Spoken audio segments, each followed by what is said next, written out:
Well, first of all, I just want to let the people know some of the conditions that people are in, living in these slum tenements, if you will. We've seen rats, roaches, ceilings falling in, people stacked on top of one another in the most unsanitary conditions that you could possibly imagine in this big metropolis of Miami.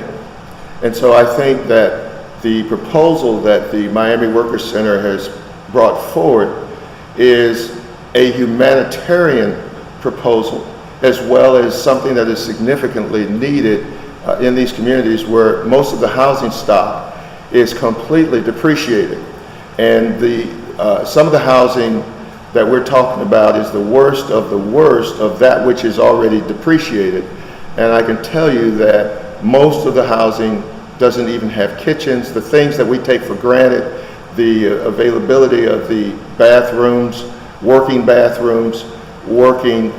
sinks, having kitchens, and so forth. Most of the people are using hot plates. I think for all of these reasons, what you all are proposing is very, very significant and very needed. And I think as the proposal comes forward, we will be able to give people decent housing. We're not talking about luxury housing, but decent housing where people can thrive, where people can do the kinds of things that most of us take for granted in the living space, and where it can be safe as well as sanitary for the people that it's aimed at. Well, obviously the major barrier is always money. You need money to actually help people get into the houses that are being built.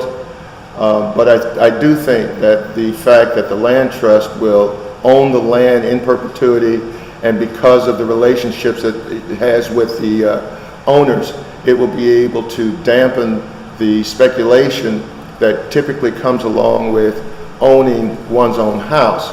And I think what it does is that it establishes a perpetual inventory, if you will, of affordable housing.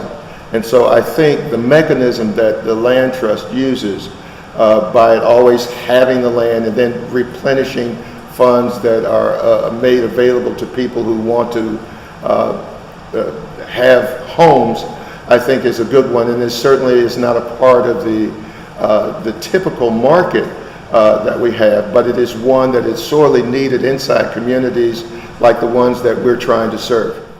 I'm Mandy Bartle. I'm with the South Florida Community Land Trust. We are a local nonprofit serving all of South Florida.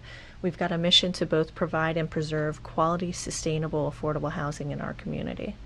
One of the next crises we're really seeing in South Florida when it comes to housing is one of substandard housing.